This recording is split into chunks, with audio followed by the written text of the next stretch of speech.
Good morning, ladies and gentlemen, and welcome to John Brown, Hero or Villain, an online professional development seminar from the National Humanities Center. I'm Richard Schramm, Vice President for Education Programs here at the Center, and as usual, I'll be moderating this morning's session. And before we get underway, let me just remind you of a few things. First of all, I want to remind you of our regular online seminar schedule that we offer. Excuse me, my voice seems to have disappeared.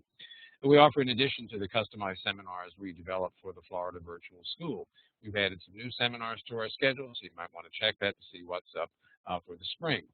I also want to remind you about Teacher Serve, our series of instructional guides on the environment in American history, religion in American history, and the teaching of African American literature and history.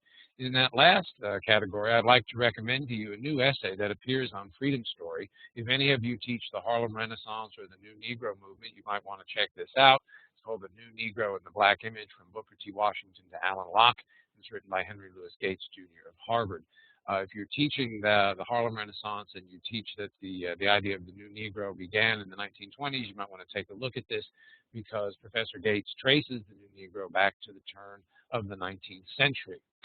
In addition, let me remind you of our Toolbox Library, our collection of primary resources, historical documents, literary texts, and audio material that we've organized for use for classroom discussion. We'll soon have some new additions to that, and I'll keep you posted on those. But if you'd like to find out about them as soon as they happen, please become a fan of the National Humanities Center's education programs on our Facebook page. That way you will be certain to know about new developments here at the Center. Let me remind you again that the recording for this seminar, along with the PowerPoint, will be available on the website through which you obtained your seminar text. The evaluation form is also there. Again, let me invite you to plunder our PowerPoint for your instructional use. I think you'll find some valuable slides there, particularly in the art section, that you might want to bring right into your classroom. Again, let me remind you about the documentation of participation. You will receive a letter from us that certifies that you participated in this seminar, and you'll be able to present to your local certifying authorities to obtain whatever recertification credit your participation here might warrant. Are there any questions then before we begin? If you're ready to go, send me one of those smiley faces and we'll get right underway. There we go. All right. Good. I see the chill in the air in Florida and in North Carolina has not chilled your enthusiasm for the seminar. Okay, let's get underway then.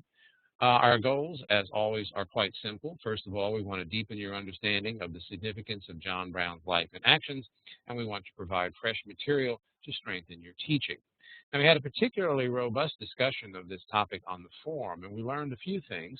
First of all, that some students think Brown was African American. That should be an easy misconception to refute. The hero-villain contrast makes Brown's story very teachable as a debate, and several of you use debate format to teach Brown. Another thing that the Brown story allows you to do is to teach a perspective. Why do different people view the same events differently? And to teach about violence. Is it ever necessary or justified? Then we had a series of questions that ran through the forum.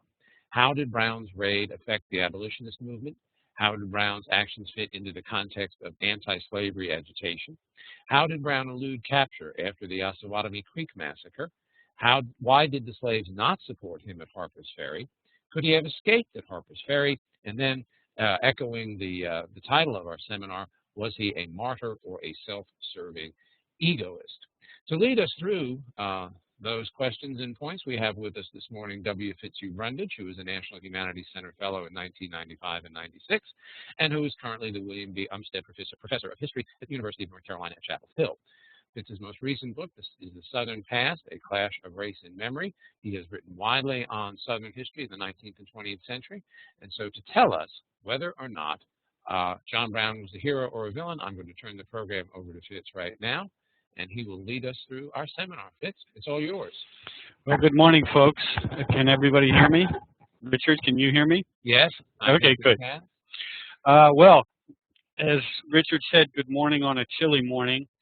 And I think Richard put me in the awkward position of having to immediately start by saying, I'm not going to answer that question for you. I don't know how to answer that question. So instead, I thought we would work through it together, and I'd leave it up to you to decide for yourself whether he's a martyr or an egoist. Richard said that some of you are familiar with Brown and teach him, and others of you are less familiar with Brown. So I thought it might be wise to just take a few, I'll try to do this quickly, just take a few minutes to sketch out a little bit about Brown's life. Because as with many mythic figures, Brown's life has been interpreted and reinterpreted literally since the days when he was alive. And so I thought I'd try to distill down a few core things that might be worth keeping in mind about Brown. He was born in 1800, and he died December 2nd, 1859, so 151 years ago this month. So he lived to be almost 60 years old, and during the very last few years of his life, he was the most notorious or famous, depending on how you want to look at it, the most famous or notorious radical abolitionist in the U.S. And he became notorious or famous because not only did he advocate armed insurrection as a means to abolish slavery, he, of course, is almost unique for having practiced armed insurrection. He led the Potawatomi Massacre in Kansas in 1856 before leading his unsuccessful raid at Harper's Ferry in 1859. And it's on the basis of that raid, of course, that he was convicted of murder, conspiracy, and treason against the state of Virginia. All right, so that's the crisp outline of his life. There are just three things that I want to emphasize about his life. The first two are the ways in which Brown really wasn't that different from most other white men of his background in the United States. Prior to the 1840s, there was little that would have distinguished Brown from his contemporaries, or at least his male contemporaries. First, he was a devout evangelical Protestant who was deeply influenced by the Second Great Awakening. Again, that wasn't particularly uncommon. Like many of his fellow Congregationalists, he embraced some of the tenets of the Second Great Awakening, especially the importance placed on personal piety. After the 1840s, Brown was no longer affiliated with any specific church, no specific denomination, but he remained a deeply religious man who interpreted all of his actions, all of his duties in accordance with his faith. So, one thing to keep in mind, this is a deeply, deeply religious man, but as I say, not necessarily more deeply religious than many of his contemporaries. The second thing is that Brown enjoyed a modest degree of economic success and some economic failures prior to his years of notoriety. Now, some interpreters have placed real significance on his failures as a businessman, and some have even portrayed him as a kind of huckster. But I think a more accurate description of him would be, again, as a kind of typical American male of the 1830s and 1840s whose fortunes went up and down with the nation's economy. There's one thing that is clear. He was a very skilled herdsman. He knew a lot about sheep in particular, and it's that expertise in animal husbandry that carried him from Ohio to Pennsylvania to Massachusetts and then eventually even to England. But his various business enterprises tended to stumble as credit tightened up during this or that economic contraction. So he never achieved financial security, but it's still worth keeping in mind that he was sufficiently able to rebound from each one of these setbacks and then to meet the needs of his family. And there, with regards to his family, it really is remarkable that this is a man who fathered 20 children. He had, I believe, 7 by his first wife and 13 by his second wife. Of course, not all of them survived into adulthood, but nevertheless, this is a prolific father, let's put it that way. All right, so what is it that set him apart from his contemporaries? Well, obviously, it's his militant antipathy to slavery. Now, when and how Brown developed that antipathy is really hard to figure out. Brown himself claimed that he did it in childhood. He had an anecdote about observing a slave being beaten when he was quite young. But that seems to have been an after the fact. There's no evidence of him placing any emphasis on that story until much later in his life. That's not to suggest maybe it isn't true, but it's hard to know whether that really is the moment. Another possible explanation is Brown's shock and disgust after he heard of the murder of the abolitionist Elijah Lovejoy, who was murdered by a pro-slavery mob in Illinois in 1837. After Lovejoy's murder, Brown purportedly stood up, I believe, in church and announced that henceforth he was going to devote his life to fighting against slavery. It seems likely that Brown's abolitionism was actually a product of the milieu, the world in which he lived. That is, he lived in the world of New Englanders who had migrated out through New York into Ohio in the aftermath of the Second Great Awakening. These were areas, parts of Ohio, much of upstate New York, these were areas that were the abolitionist hinterland during the 1830s and 1840s. And so Brown was moving in an environment where there were growing numbers of whites who were opposed to slavery. Now, of course, most of them, in fact, only a tiny, tiny number of them ever contemplated taking up violence against slavery, and almost none of them did. So it's in the 1850s that Brown's abolitionism took a decisive turn. And it was then when he and his family threw their lot in with anti-slavery forces in the struggle to settle Kansas as a free state. It was in Kansas between 1855 and 1858 that Brown made his reputation as an abolitionist firebrand. And it's there that he began working through the idea and then laying plans to organize a slave revolt in the South. So, in sum, what I'm trying to sketch out here is that Brown wasn't unusual in his belief that slavery should be ended as soon as possible. There were plenty of abolitionists who were committed to that as well. But during the late 1850s, he reached the uncommon conclusion that slavery could only be destroyed by violence. So to explain John Brown, as some people do, by somehow finding some sort of mental, what's the right word for it? Well, madness, the germs of madness in his youth, or to find some character flaw, I think may be a mistake. Instead, I think we should see Brown as evolving over the course of his life, and especially during the 1850s. So, there, let me offer that as just a way to frame out his life before we get underway here. So, if we could stop. Sure. Let me ask: are there any questions about that? Any other points you'd like to probe more deeply? Take a second to see if anybody wants to text anything or click in. Okay, please feel free to click in or text a message at any time. Fitz, here we have a question. Why was he not affiliated with any church? I think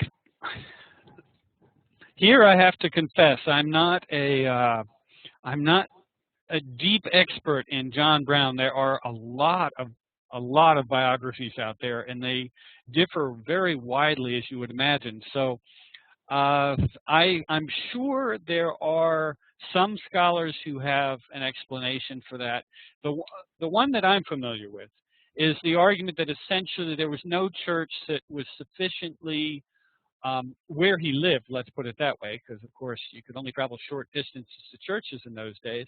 Where he lived, there was no church that was sufficiently had the appropriate combination of piety, emphasis on piety, and emphasis on abolitionism to satisfy his taste. It's also worth keeping in mind, essentially from the mid-1850s on, he was very mobile. He was moving all the time. So he really, it wasn't likely that he could have maintained any affiliation. And I think I see Patrick just put here, violent protest equals no church. I think that's true. As he became more and more radicalized, there were going to be fewer and fewer congregations that would have been, what would be the right word? Would have been good homes for him. Well, wasn't religious affiliation kind of fluid on the frontier at that time anyway? Well, certainly in a place like Kansas, I think it was very fluid. Another thing to keep in mind, too, is because of his emphasis on his own personal piety, it's not like this is a man who did not remain very spiritually active. So reading the Bible, leading prayers, all of that was literally a routine practice in the Brown household. So it was a deeply religious household. It was just not one of churchgoers by the 1850s. Okay, good. Well, let's move on then. All right. So we've pointed out a couple of the really large questions here that I think John Brown's raid raises, and these are the kind of questions that I think they're a challenge to us as adults, let alone for our students. These are kind of, what would you put? These are epic questions, and Brown's raid, as we said there, simplifies these questions because you can't, whatever you think about John Brown's raid has implications for how you or you think contemporary Americans should or could have answered these questions.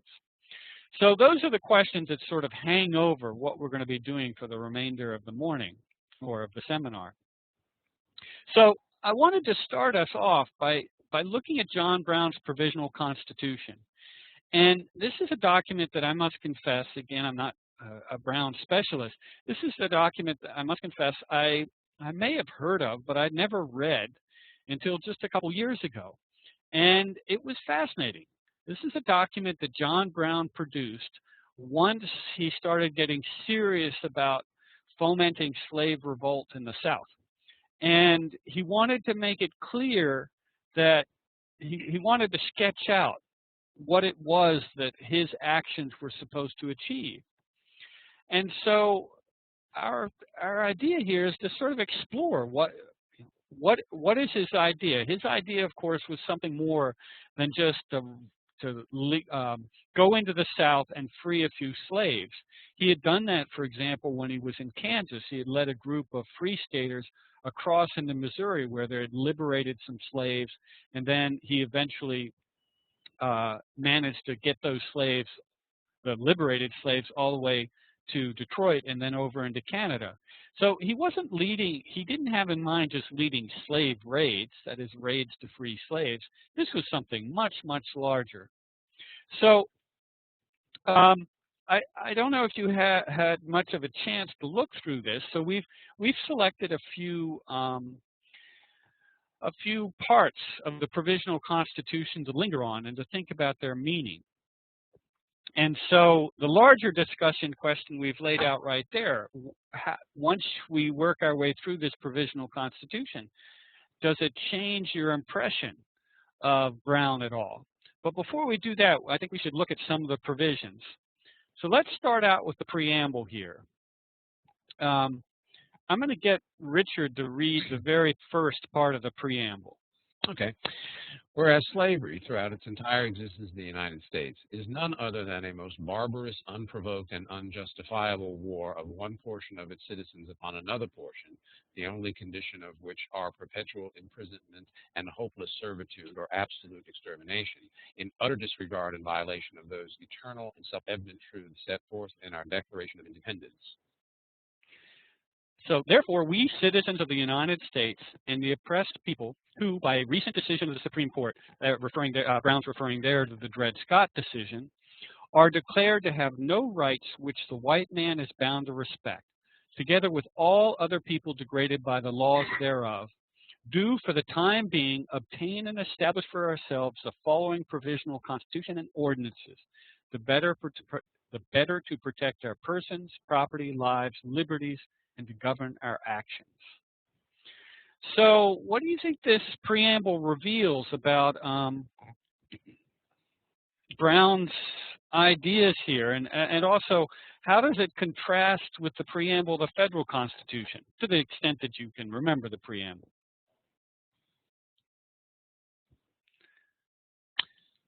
Any takers on that?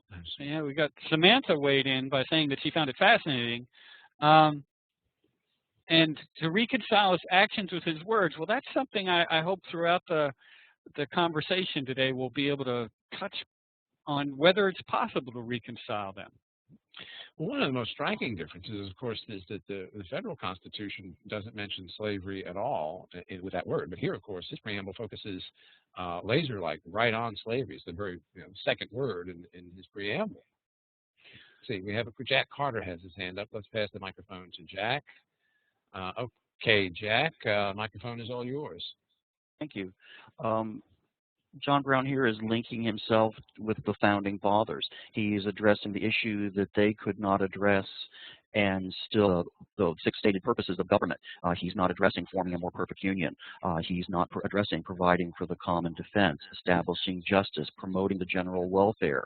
He is inadvertently securing the blessing of liberty for all men, but he's not so stating it.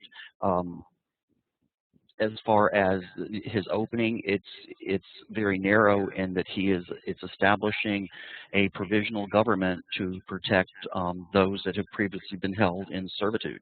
I find it interesting that he's setting himself up to write a document that the most brilliant minds of their generation created the Constitution and couldn't resolve the issue of slavery, and he feels he's up to the challenge.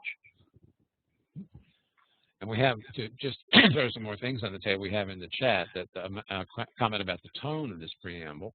The federal is quite noble. This one is harsh and angry. And then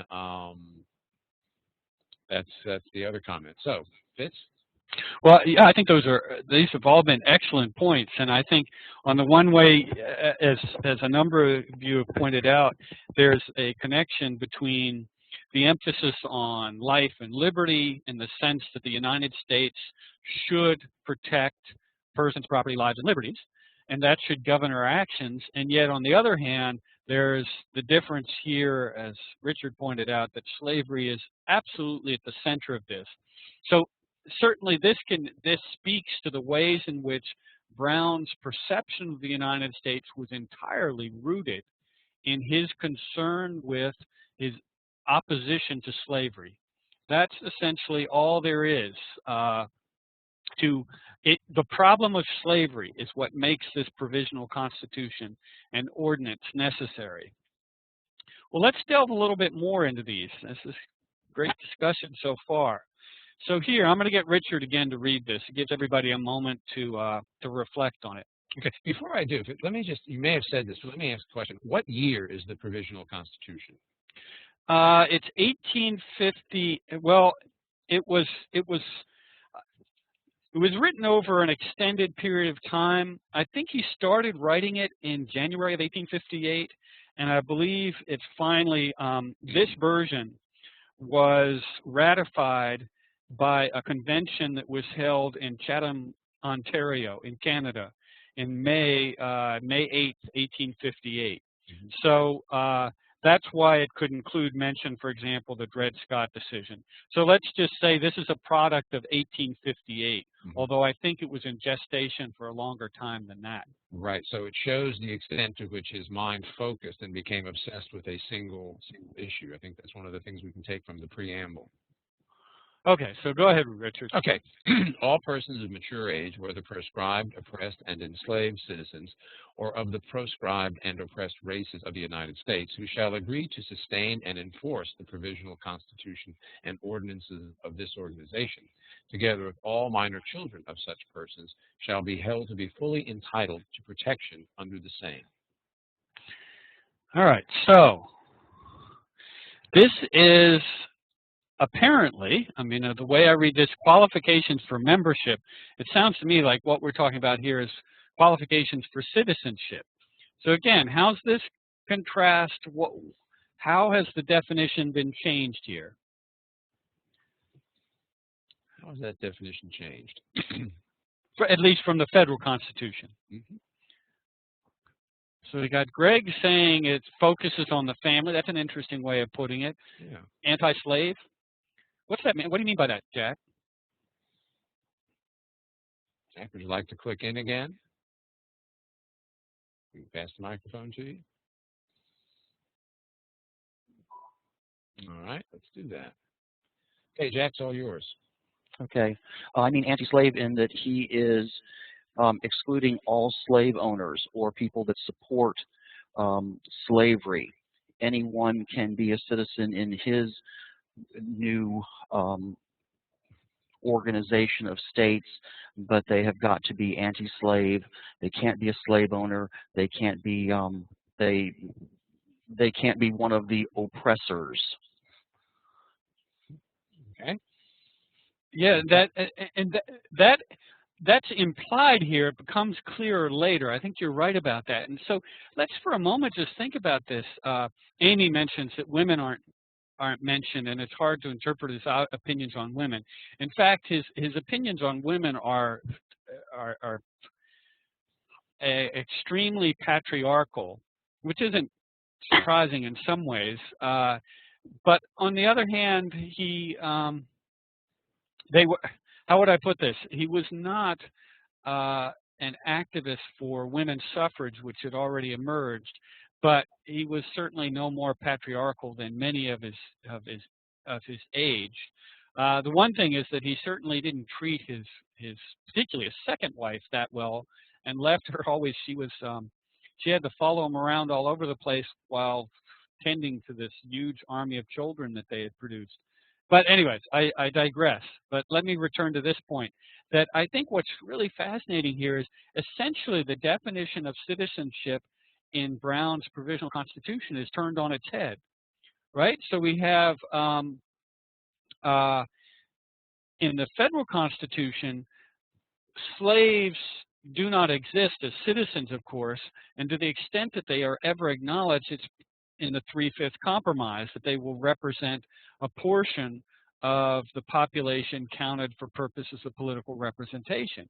Here, slaves, oppressed races, become the citizens, and the status of those who are not oppressed is left ambiguous to be described later. So it's a very this is a very interesting definition, and I think as a number of you are debating that the question about women is ambiguous in this, and I honestly don't know whether that was an issue that was discussed during the ratification of the Provisional Constitution at all. That is when it was being discussed in Canada. All right, well, let's go on to here we get on to the point that I think Jack was raising about the relationship between citizenship and slaveholding. Richard, I'm going to get you to do it again. Okay. All persons who may come forward and shall voluntarily deliver up their slaves and have their names registered on the books of the organization shall, so long as they continue at peace, be entitled to the fullest protection of person and property, though not connected with this organization, maybe it should say those not connected with this organization, and shall be treated as, oh, excuse me, I screwed that up, though not connected with this organization, and shall be treated as friends and not merely as persons neutral. So, this again emphasizes Jack's point. Slaveholders who deliver up their slaves will be treated as friends, not as neutrals. What do you think that phrase, and not merely as persons neutral? What's that language? I mean, doesn't that seem a kind of odd phrase to throw in there? Anybody got ideas about what he's up to?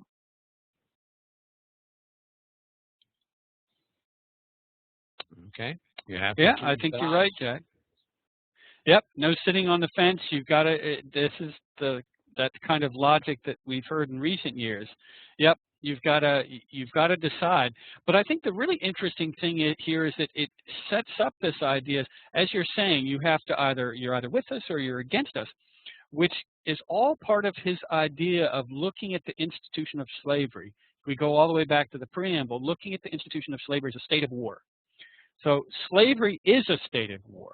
All he's going to do is he's going to use violence against the violence of slavery and slaveholders. And so that's why you've either got to be an ally or an opponent. You can't being neutral is not something that Brown's willing to let someone have. That's not a status Brown's willing to let people occupy. So here's where he does talk about neutrals. Shall we read this one? Sure. The persons and property of all non-slaveholders who shall remain absolutely neutral shall be respected so far as the circumstances can allow of it, but they shall not be entitled to any active protection. Yeah, so Carroll weighs in, and as you can see there, if you're against us, then Brown wants to take away all your rights and property. But he's not offering neutrals much protection here. And my reading of this is he's almost certainly, it's interesting to imagine who would be the neutrals. Well, you can think, for example, of something like Quakers.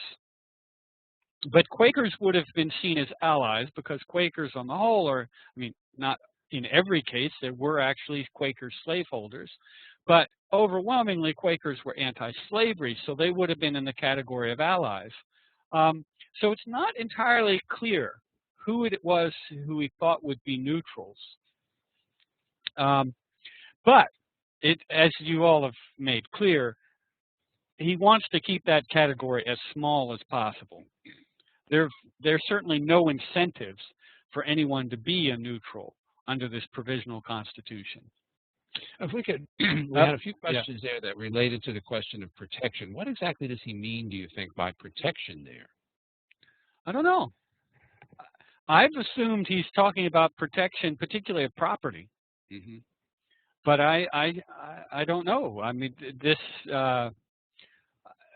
life, whether he's speaking of protection of rights, I'm not sure. Yeah, it does carry a kind of almost vague threat to it. Oh yeah, I think so. There's certainly the implication that whereas I read the federal Constitution as being a document that is really all about creating order, an ordered society, an ordered society in which, because only with order can you have liberty and freedom.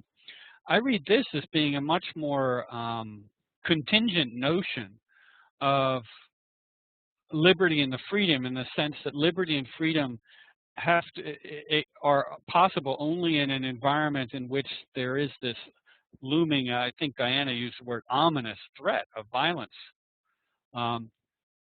But it's an interesting question. I'm not entirely sure. Mm-hmm. All right. Now we get into some more questions about, okay, how is the, I suppose coming back to what he may mean by protection. As I said, I thought of property. And here he talks about property with regards to those who are not on the side of this provisional constitution. So, again, here I think the contrast with the federal constitution, both as it was written and then as it was being interpreted, is quite striking. Right? So the Dred Scott decision in 1858, the same year, had essentially, the Dred Scott decision had extended the property rights of a slave master as broadly as was conceivable at that moment in time. And so essentially the Supreme Court was defending the rights of slave masters to the broadest possible degree. And now Brown responds by turning it on its head and saying that a slave master's property is not going to be protected. Indeed, it will be confiscated. So this is a complete subversion of the sanctity of property when that property takes the form of a human being. Somebody mentioned earlier that Brown's provisional constitution here really allows you to be a citizen or a member if you subscribe to a certain ideology, certain political beliefs, and I think this one, this provision, further underscores that. Mm-hmm. So, yeah, I think as Jack says, the point is he's at war with the slave owners, and so, you know, if at time of war you can confiscate the property of enemies, And that's exactly how there is a lot, and that's exactly how he approached this. Now, Peter asked the question, was this document widely circulated in the South? I don't believe this document was widely circulated until, it was not widely known until much later. It only came out, I mean, I think it was only discussed subsequent to his arrest, and so this was a document mainly for him and his supporters. It's worth keeping in mind that what Brown was contemplating in 1858 and what he would carry out in 1859 was of course criminal. And so it was, on the one hand, he went around raising money for his campaign, but he never explained very clear. He always spoke in very general terms about what needed to be done. And the number of people who actually knew about what he was planning to do at Harper's Ferry was very, very small. So this was not a document that was, white Southerners did not know about this in 1858, and certainly had they known about it, it would have confirmed every worst fear they had. Was it used at his trial? That's a good question, and I don't know. I honestly don't know. I don't know whether, that's a good question. I'll have to try to dig that out. I'll try to find an answer out for that, an answer to that question. Okay, we'll post that on the forum, folks. Stay tuned for that. And here, Amy makes a good point about his logic. He may not really see slaves as property either, and he isn't taking property, he's just freeing people. Well, that's true. Yeah, I think that's a very good point. But he was making it clear that the free.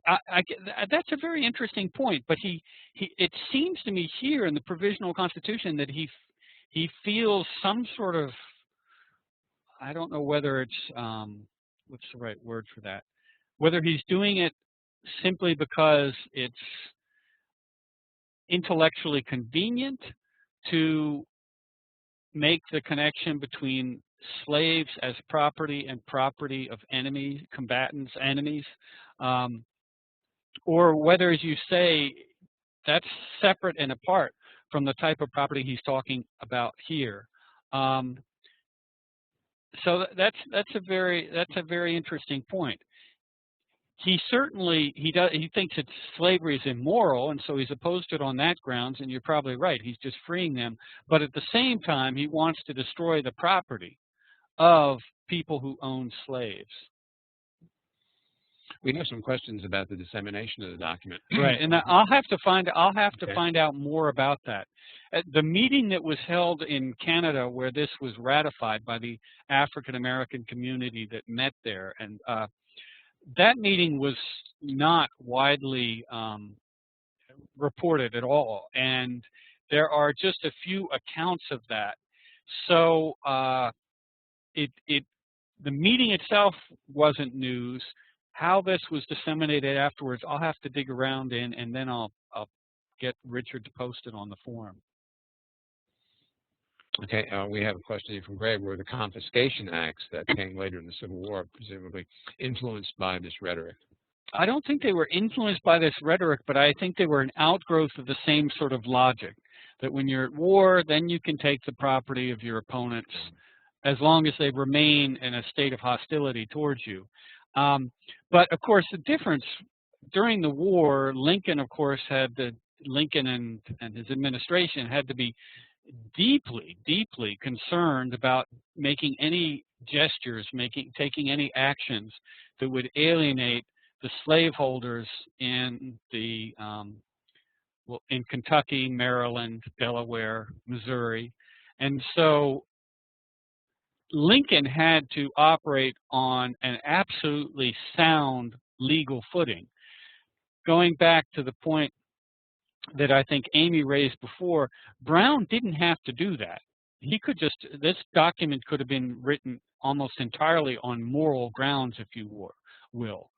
But he does seem to have some compulsion to acknowledge some sort of legal framework that is going to shape his actions. Okay.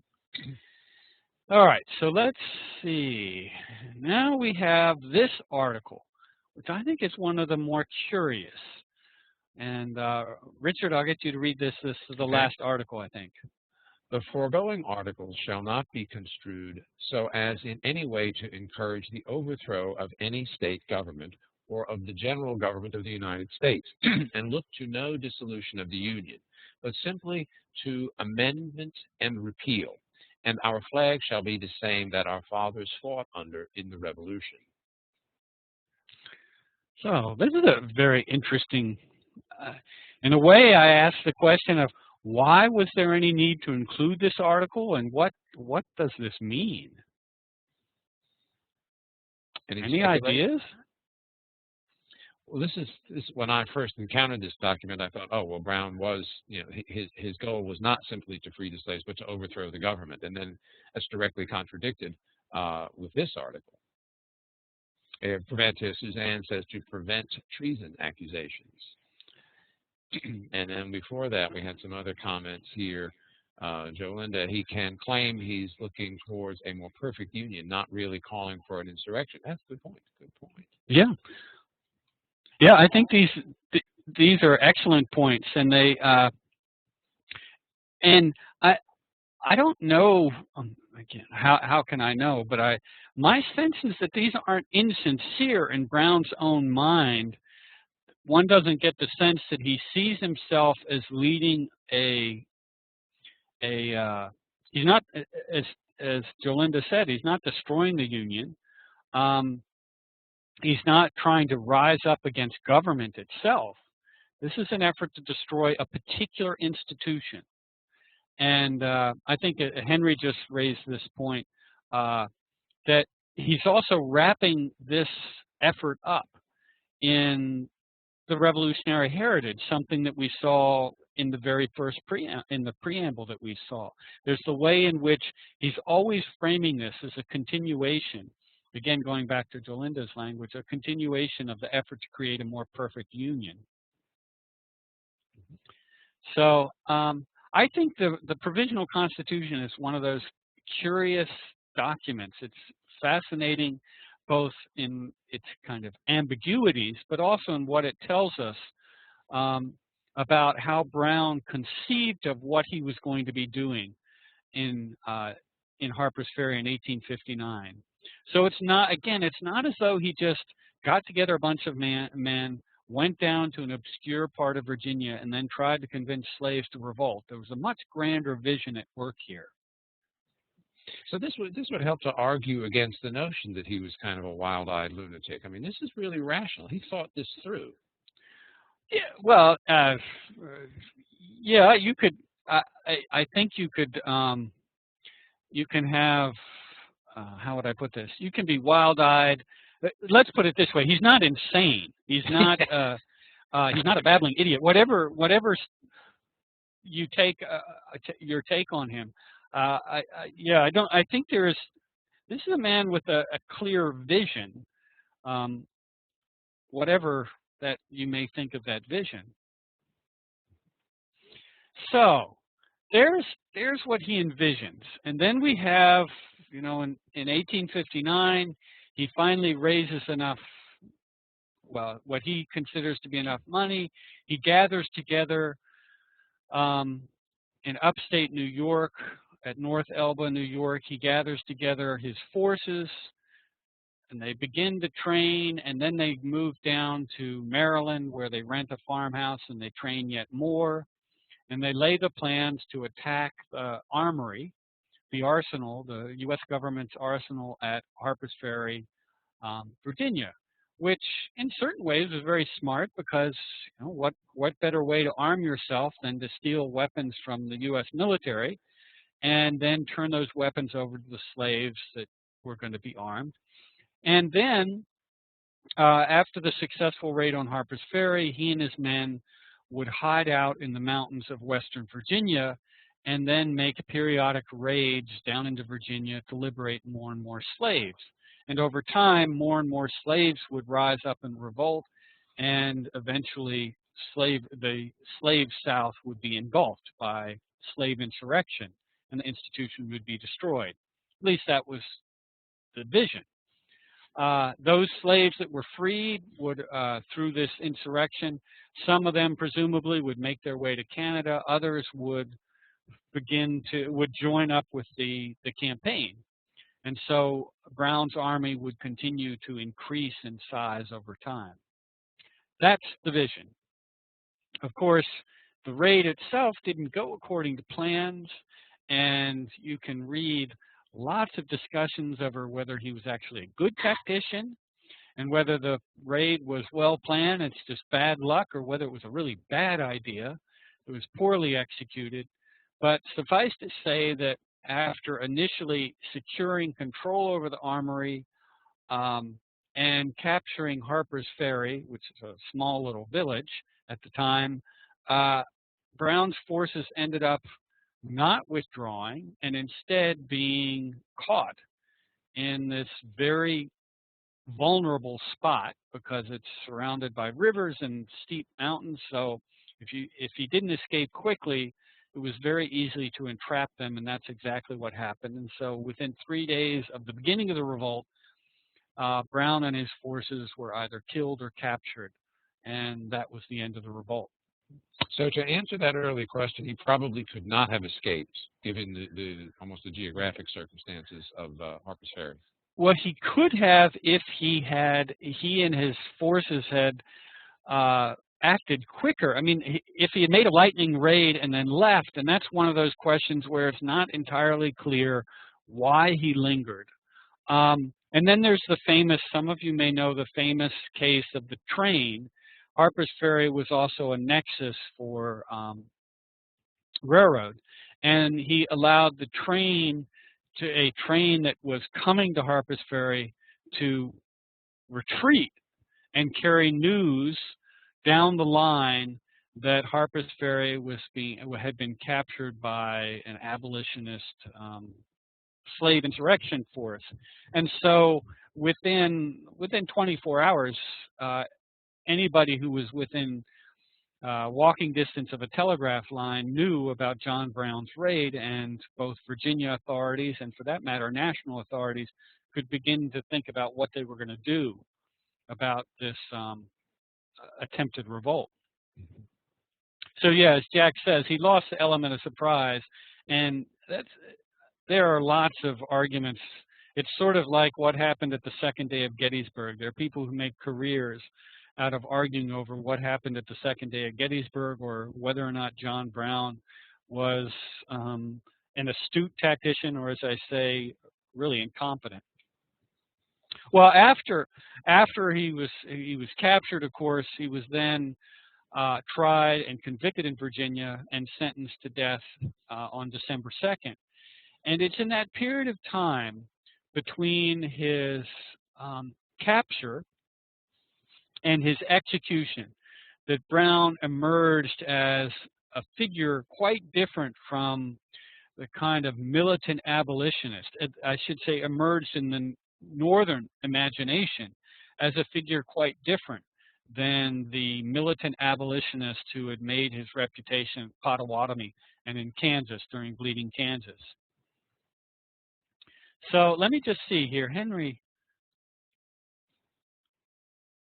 Yeah, well, Henry's got a good point here. There's certainly a case can be made that he wasn't a very good strategist. Most of his fighting, of course, had been done in a kind of guerrilla warfare in Kansas. So his military experience was in a very different setting than what he tried to engage in Virginia, which was to occupy a military site, a military civilian site, and then later to hold it. And that's an entirely different matter than the kind of slash and burn raids that he had conducted in Kansas and Missouri. All right, so Brown is there in Charlestown, Virginia, now West Virginia, waiting for his execution. And he was inundated by people who wanted to write him letters. Some of them wrote to denounce his actions, but plenty of people wrote to elevate him to the status of a martyr for the cause.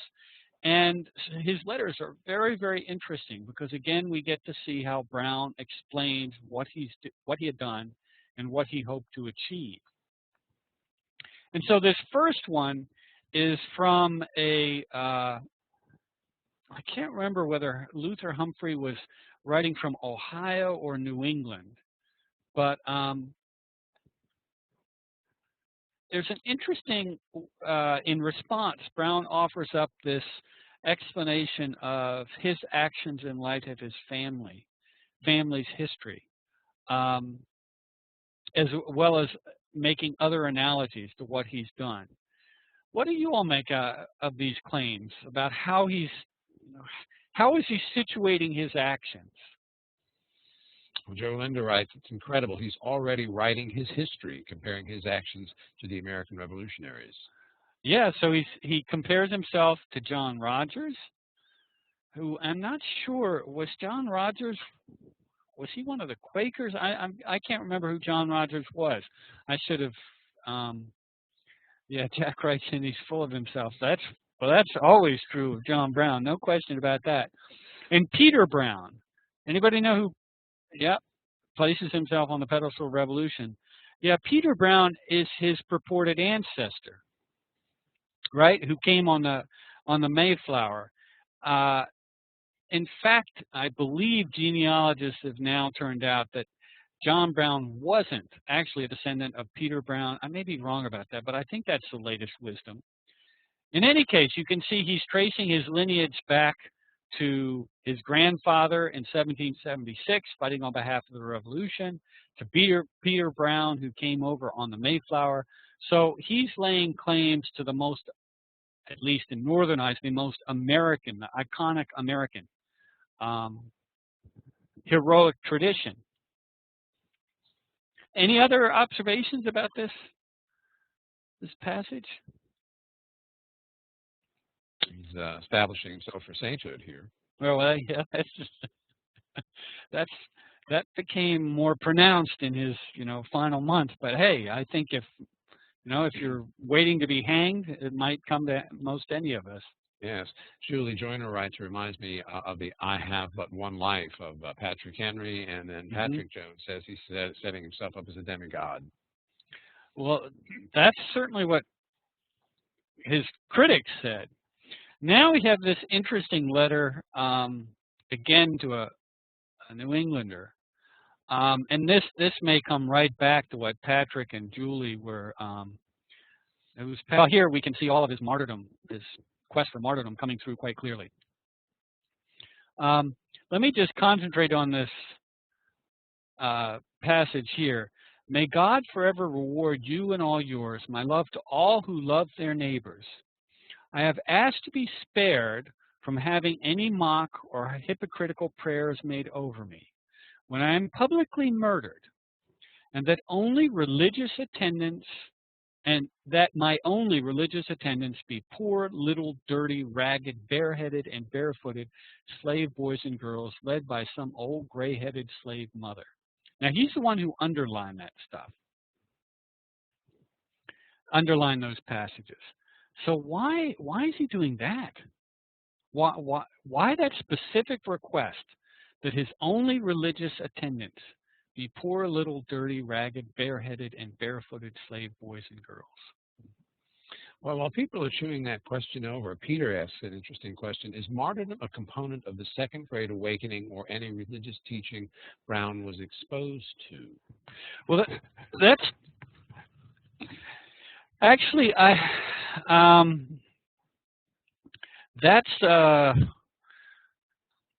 as with most complex religious movements, the Second Great Awakening could go in multiple directions at once. So on the one hand, someone like the evangelist Charles Finney emphasized the possibility of each of us to perfect ourselves. So he placed great emphasis on the capacity of us to actually free ourselves from sin. And that was, of course, a powerful impulse to drive people to live lives of personal piety. And Brown certainly picked up on that, like many of his generation. But then, of course, that idea of personal piety can carry you very far towards not so much an idea of martyrdom, but an idea of self-righteousness, that I am pious, I am committed to this cause, I know this cause is true and just, it's God's will, and so therefore my actions are in accordance with God's will. So I think it's not so much martyrdom as just this deep idea of self-righteousness that's at work here. To get back to the question you asked about why he chose those particular attendants, let's see. We have gone past me here. Their innocence, as Peter says. He's comparing himself to Christ. Amy writes, perhaps he didn't want the public spectacle of an execution. Maybe he felt that this would guarantee to be surrounded by supporters, to have only slaves there. Patrick sees images of Moses leading people out of slavery.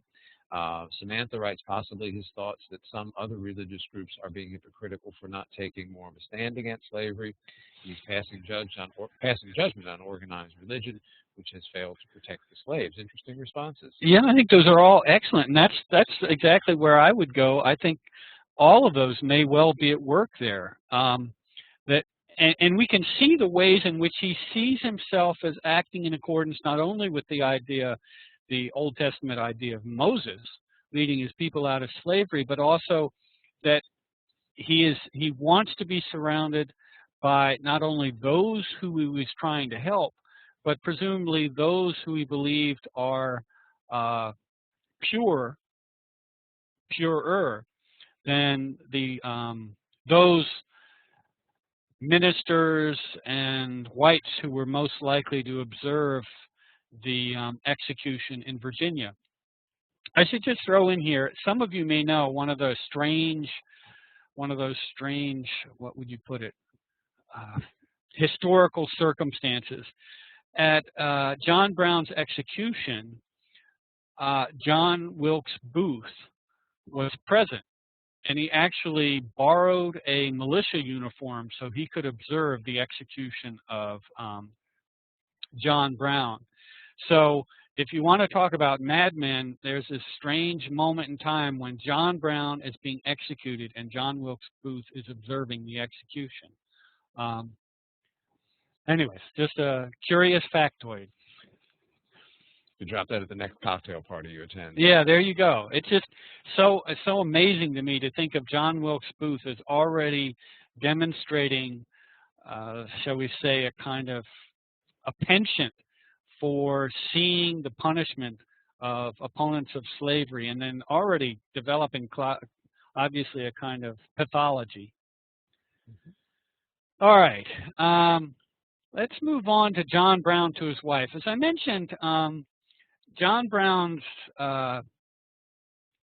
he may well have been a devoted father and husband in certain ways, but he certainly put an enormous amount of, his wife was responsible for essentially keeping the family together and taking care of details. And this is his last, this was his last letter to her.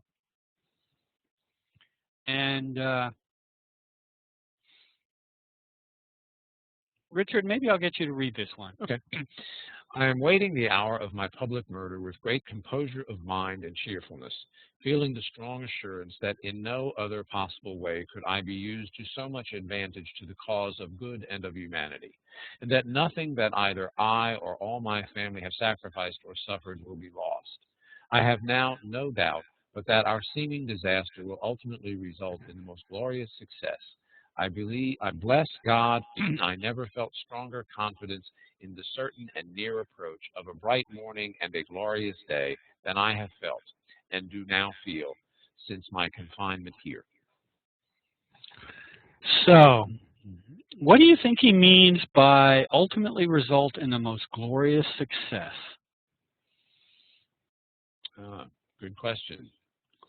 Jack writes in response to the letter, Richard comments to his wife, she was a facilitator, codependent, dysfunctional family. Call Jerry Springer.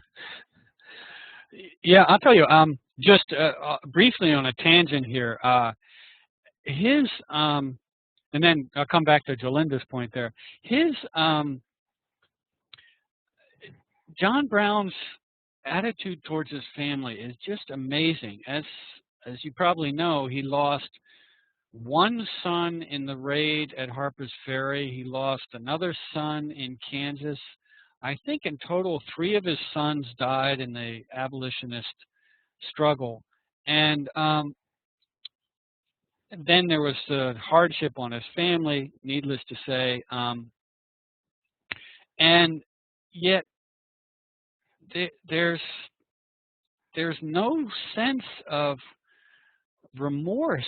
I mean, I don't mean to suggest he just sacrificed his sons without any concern, but there's no profound introspection, or one gets no sense of any doubt that all of this loss of life and hardship was worth it. There's just complete conviction. And he also, he was putting, it's not entirely clear that all of his children were as deeply committed to this cause as he was. So there is a sense in which there might have been a certain dysfunctional quality to his family life, just picking up on that earlier point. And some of you are saying his zealotry, his self-righteousness was such that he, that's how we say, he dragged some, if not all, of his family along with him. So back Jolinda says he's almost foreshadowing the Civil War and success. And I think that's the amazing thing about Brown that would exert such an influence on many of his generation, that when the Civil War came, and of course it would, secession would come a year later, and the Civil War would break out essentially a year and a half later, it did seem as though it was fulfillment of this sort of prophecy, which is, so it's not just that he was a Moses-like figure in trying to free the slaves, it's also that he's got this prophetic quality to him. So I'm just checking up here on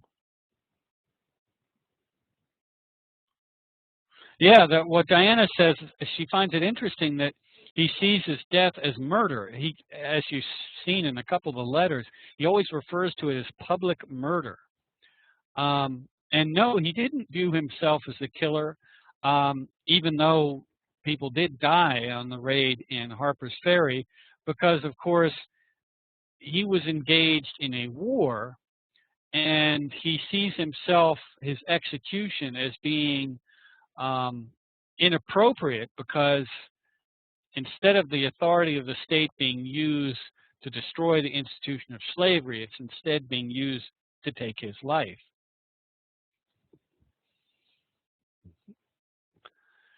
Yeah, their deaths are justifiable. That's true. The deaths of slaveholders were justifiable, although Brown would make the argument that, well, if slaveholders would just surrender their slaves without, if they would just surrender their slaves, there would be no need for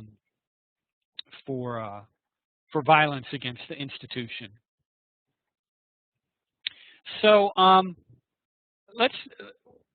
Based on your responses here, I have a feeling that you would respond that his words do confirm the worst suspicions of white Southern slaveholders.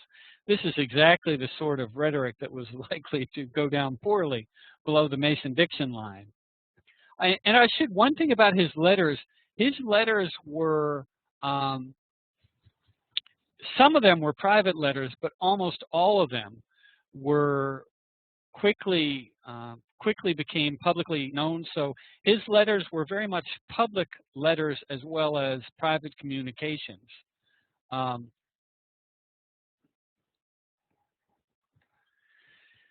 So let me see. Question here, or comment from Greg. This fanaticism is leveled at the slaveholder, but what is the religious opposite in the slaveholder? I'm not sure I understand what you mean there, Greg. Can you? Greg, maybe getting at the arguments put forth by Southern divines about the biblical, blessing upon slavery. They were claiming that religion supported slavery in the same way that Brown was saying that it did not.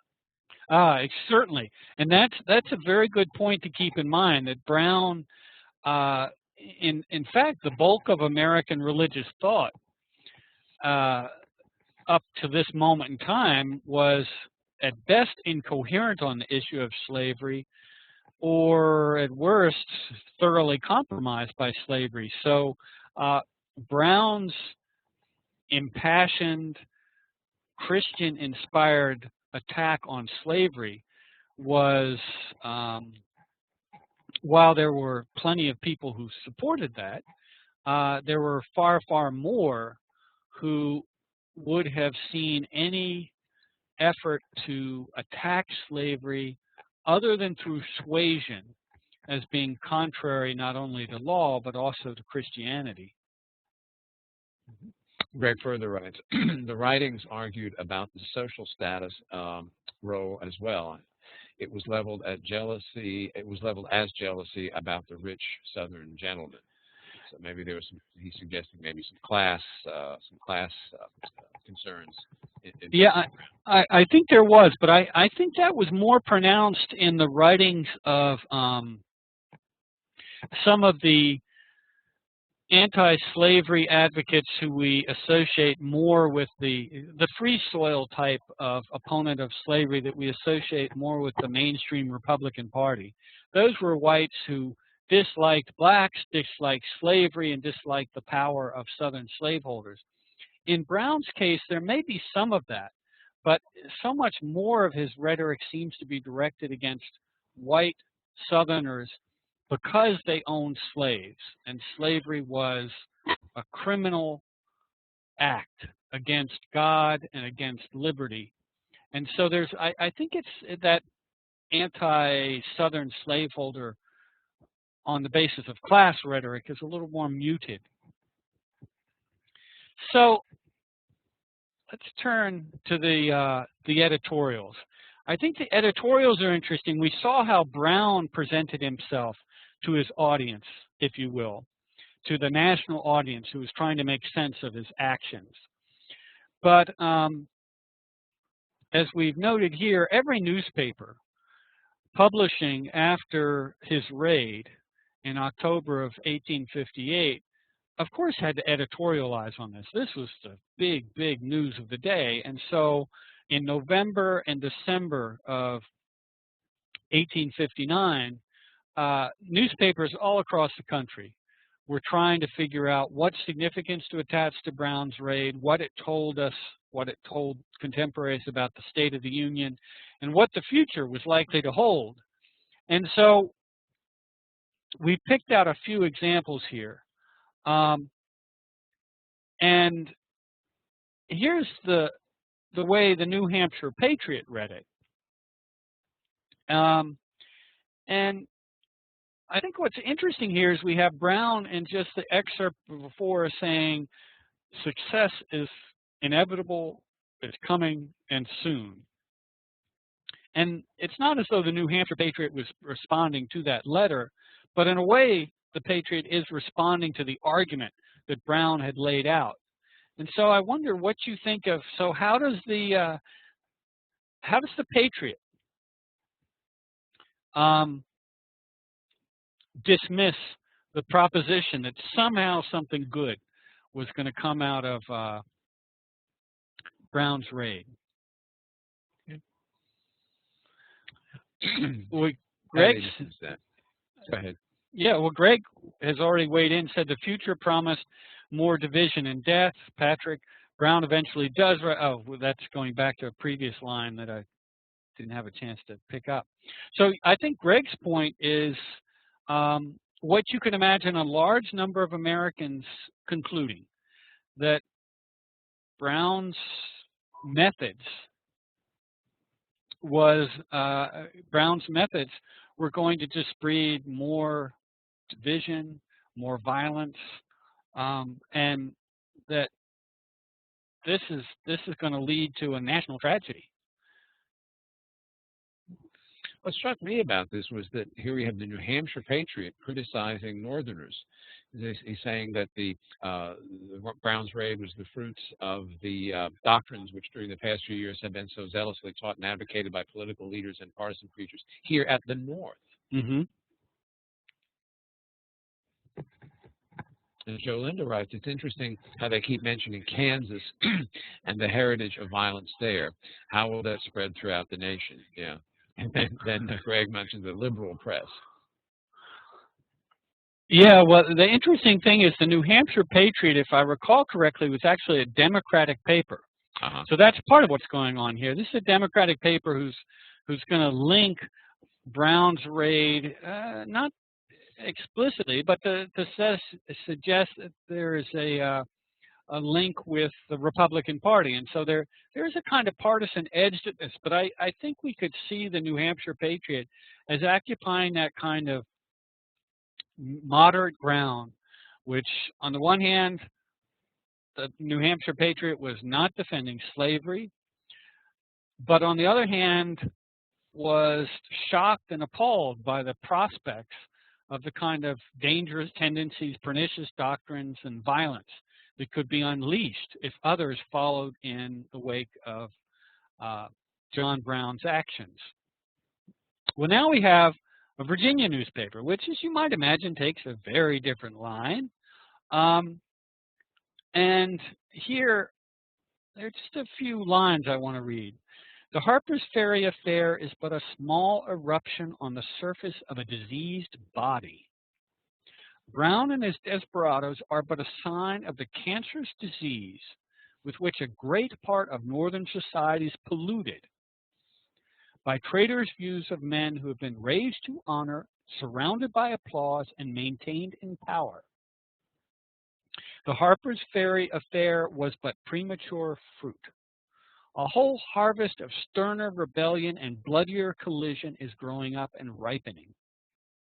Unless a change, a speedy and effectual change, sweep over Northern society, the great conflict must come. Now talk about ominous. That's pretty ominous there. The language there is pretty striking, isn't it? A diseased body, a cancerous disease. This is the premature fruit, but a whole harvest of sterner rebellion and bloodier collision is coming. So this is 1859. Let me see. I can probably dig up the exact date for that one.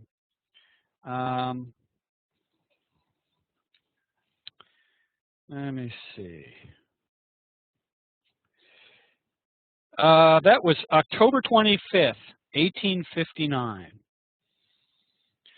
So soon after the raid, but before the trial. So I think I have those dates right. So that's October. Well, if we can get those in the form, we've got about 15 minutes or so. So yeah, so.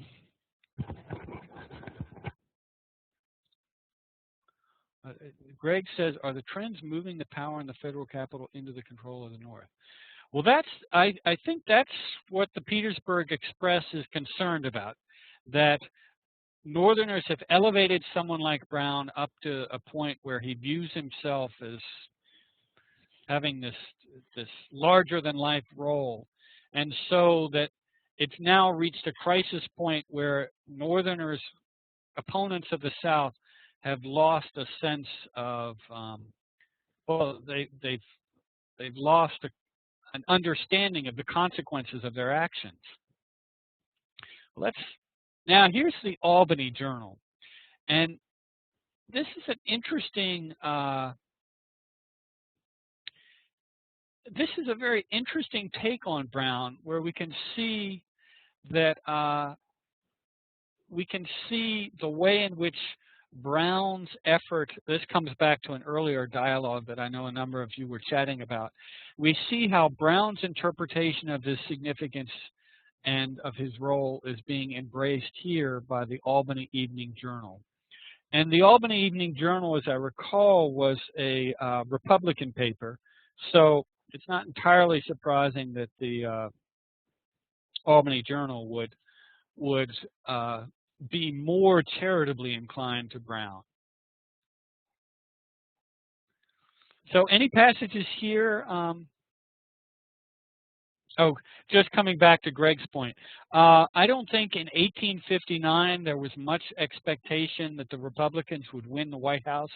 I think a prognosticator in the winter of 1859 would have guessed that Stephen Douglas and the Democratic Party would be best positioned to win, because the Republican Party was still, their biggest success in 1856 was still as a regional minority party. So I think there isn't a sense that the election of a Republican president was likely, although in the minds of the Petersburg newspaper, you can see it wouldn't have surprised that editor. So, well, just because we have a few minutes left, what strikes me as interesting about this is the way in which the Albany Evening Journal is essentially taking some of the ground that the New Hampshire Patriot had taken, saying, okay, slavery's recognized. We will accept slavery where it exists, but we will not accept that it can be extended. It cannot encroach on our liberty in any way, shape, or form. And that John Brown may have, maybe it was wrong what he had done, and that, yes, he should be punished, but the Albany Evening Journal went on to say that he should not be executed. They thought his sentence should be commuted to life imprisonment or something to that effect. And then they go on, and it's in that last passage, John Brown seems to have courted the cost of his enterprise, and like a brave man is prepared to meet his fate. Since the day that Paul spoke to Agrippa, we have read nothing more truly sublime than John Brown's response to the tribunal before which he stood to receive the sentence of death. And so John Brown's impassioned response, which you can read online, and it's certainly interesting to read, then it's as though that cleanses him and elevates him to the status of being a brave man, indeed, by implicitly a martyr. So there we have the range of opinions, which I suspect are the sorts of range of opinions you're going to encounter when you talk to students, and certainly when I talk to students or non-students about John Brown. So questions or comments or anything you want to weigh in here before we turn to John Brown's image in the last few minutes? Any questions or comments? Okay, I think we should move ahead then. Okay, well, we thought it would be good to end by looking at the way in which John Brown's image was represented in visual popular culture. And of course, John Brown truly did become an iconic figure. His memory was preserved, of course, in song, in poetry. Here we have one of Whittier's poems that refers to John Brown. And he became an iconic figure, obviously, for the North during the Civil War. Of course, you can introduce your students to some of those images. You can read them. They can read the poems. But the images, in some ways, are really fascinating. One, because they're so immediately accessible. We live in such a visual age. My experience with students is they often handle images, visual images especially adeptly, but also because those images reveal the evolution of John Brown's image very quickly, very starkly. And so we put up a few of them, and the ones that we've picked revolve around this famous episode. It turns out to be an episode that did not happen. So there's now ample evidence to demonstrate it did not happen and could not have happened. But a news account in the Daily Tribune in December 5th, 1859, included this passage about as he stepped out of the prison where he's being held, the jail where he's being held, a black woman lifted up a child to him and he kissed the black child. And that became woven into the visual image of John Brown almost immediately. Now, before we get there, we wanted to throw up, and these are images, of course, that you can share with your students. Use them if you see there's any fit to. But this image, I think, comes back to the question that came up earlier. And one of the questions that was raised was, why didn't the slaves support him at Harper's Ferry? Well, here's a cartoon from 1859 which seeks to answer that. And here's John Brown holding a pike. He did use pikes. That's what he was going to arm his insurrectionists with. Handing him a pike, and the slave, of course named Cuffy in this cartoon, says, "That's not possible. We're not interested in. We're not going to join you in this cause." And the implication being that John Brown that slaves had more sense than John Brown. So this is a kind of pro-slavery cartoon, but it does get to the point. A point that I wanted to come back to in answer to the question is his revolt was over so quickly that there wasn't time for slaves to flee to join him. And then he had attacked, of course, a part of Virginia where there weren't a whole lot of slaves to begin with. So it's not like Nat Turner leading a revolt in a very region densely populated by slaves. This was in a region where, yeah, there were slaves, but I think the surrounding Loudoun County maybe had, at that point, we'll say 25% of the population was slave. Or it could even have been smaller by that point in time. So there weren't likely to be a lot of recruits in the immediate area. All right, moving on. Here's some illustrations from the Harper's Weekly shortly after the attempted the capture of the arsenal. And you see there's John Brown when he was captured, lying on the floor. And we can see this is a comparatively, what's the right word? This is sort of journalistic reporting. There's not much effort yet to transform his image. And here, images also from the trial from Harper's Weekly. But now we start to see the image evolve. Now this is after a painting that Louis Ransom did of John Brown just moments before his execution. And you can see this is where he stops. The image of him stopping to kiss the black child is already present. This was, the original version of this was painted in 1860, as I recall, but no extant copy of it remains, the original painting. So this is a lithograph picking up on that image. Here's another image from 1865 of him kissing the black baby before the execution. And now here's a close-up of the Currier and Ives. The one on the left is from 1863. The one on the right is 1870. And if I just linger, there are a few interesting things that I'll point out with my cursor. Obviously, the way this is portrayed there makes him look, only thing I could think of is he looks kind of like a Russian Cossack or something. He looks very ominous, that's for sure. Laura's weighed in with the excellent point that there we have Sic Semper Tyrannis, which is the motto on the Virginia State. That's the Virginia State motto. And that is also, of course, exactly what John Wilkes Booth said after he killed Lincoln. So the connection here, it's obviously playing up on the irony, if you will, or the hypocrisy of the Virginia State motto behind John Brown on the same day in which Brown was going to be executed by the state. And then down here, over here, we have justice blindfolded, but the scales of justice have been dropped, implying, of course, that this is an illegitimate execution. Brown, of course, is a very dignified figure there and towers over everyone else. The other thing that struck me about that, too, was the transformation of the mother and child. In 1863, fairly, standard, but by 1870, that's beginning to have echoes of the Virgin and Christ.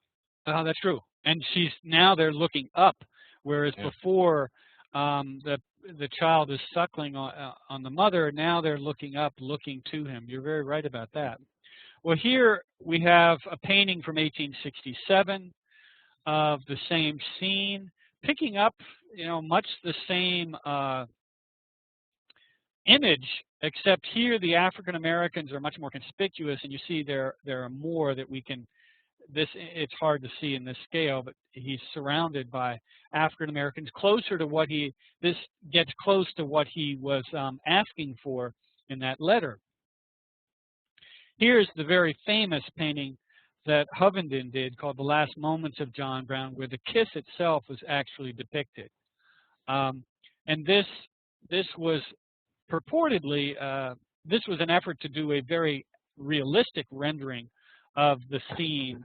And you can see it's a wonderfully conceived and executed painting, but again, it's of a scene that didn't happen. So we've taken, thinking this might be interesting for you to think about how to use in the classroom if it's of use, we've Richard's generously taken these 4 images and placed them in relationship to each other. So the comparisons are easier to make. Now we've jumped ahead to the 20th century, and here, as you may know, Jacob Lawrence did a series of paintings of the legend of John Brown. And they're really quite stunning, and they really play up the religious imagery. Not only here, you can see it with the cross, but obviously John Brown hanging here plays up the Christ-like imagery associated with John Brown. And here, this image is from Kara Walker. Some of you may know Kara Walker is a contemporary African-American artist who does a lot with silhouettes in particular. But she's using the same painting technique, which I believe is said gouache, and that's the same technique that Jacob Lawrence had used in his series. But here she does a very interesting, a very different image of John Brown, and it'll be hard for you to see, so I'll point it out. Here, this little black baby is actually suckling on John Brown and has pulled his nipple from there where his breast is all the way out to where he's now leaning against his mother. So it's a very distorted, kind of disturbing image. But you can see how this scholar, Gwendolyn Shaw, has explained what's going on here. It's as though Kara Walker in 1996 was tired of seeing that image of John Brown that we saw back before, the heroic white man who gave his life to aid black slaves. And she's turning it on its head, and here we have John Brown, as she puts it, an impotent, feminized figure who can no longer sustain African Americans. In essence, it's as though she's saying, it's time to get over the John Brown myth. He doesn't have anything to offer us anymore. And so let me see. Oops, well, that was the last slide. So questions, observations on the images in our last few moments. We thought it might be interesting for you to see these, since some of them you may be aware of, but you may have never thought of them in sequence. Any comments on the images? Would they make good teaching tools in your classes? I think Kara Walker's take is that was news to me. That was really interesting. Barbara says yes, you could use them. How about? I'm interested. I'm curious about the provisional ordinances, the provisional constitution. Do you think that would be a good document to use in your classes? That was news to me. I had never run across that before. So here's an opportunity to share any teaching ideas that you might want to post now, and certainly you can post them on the forum. The forum will be up and available for some time after the seminar. Here we go. Comparison to the federal preamble would be interesting. Compare and contrast preamble. Good point. Thought the Rose piece, comparing the other one, would be interesting. Good. All right. Well, we've come to the end of our seminar. Are there any final questions or comments you'd like to launch before we wrap things up this morning? Actually, Richard, let me just take a moment. Sure. If we have a moment, what time do we stop? Well, it's 11:30, but go ahead. Okay. Go ahead. Well, going back to a couple of those questions, I wanted to quickly run through to make sure I offered my take on those questions. Somebody asked, how did Brown's raid affect the abolitionist movement? I'd say in complicated ways, because on the one hand, as we saw, Brown's execution garnered enormous sympathy among Northerners, and there Thoreau's writing is a classic expression of that. But Brown's tactics prompted some abolitionists and anti-slavery advocates to renounce his violence. So they had to say his cause was good, but his tactics were bad, and that was a difficult juggling act, because as you could imagine, there were some people who were more inclined to support his tactics than others, but the tactics were deeply alarming to plenty of whites. And how did Brown's actions fit into the context of anti-slavery agitation? Well, there were radical actions undertaken by opponents of slavery, but Brown was certainly the most radical I can think of. There were some radical abolitionists who advocated slave revolt, but Brown was virtually unique in having attempted to foment one. So then, finally, there was this question about what did Garrison say about Brown's raid? Well, Garrison, as you may know, had been an advocate of peaceful abolition using moral suasion. And so Garrison ridiculed Brown's planning and his organization, but he defended his character and his larger aims. And Garrison insisted that Brown's methods were compatible with the legacy of the American Revolution. And Garrison always praised slave revolts wherever and whenever they happened. It's just he didn't think people should be in the business, that is, white people should be in the business of fomenting them. So just wanted to make sure I tried to answer those questions. Okay, good. Any other comments or questions before we wrap things up? Okay, as I mentioned earlier, please go to the forum. We'll post some new material on the forum. We've got some things that we need to put there. Professor Brundage will monitor the forum until January 7th, so if you have any questions or comments you'd like to post that come to your mind after the seminar, please feel free to go to the forum and do that. Don't forget to submit your evaluations, ladies and gentlemen, and we look forward to seeing you again at the next Florida Virtual Seminar and National Humanities and Professional Development. I don't have the date with me, but Laura will tell you when that is. Thank you very much for your participation this morning, and have a good day. And stay warm down there in chilly Florida.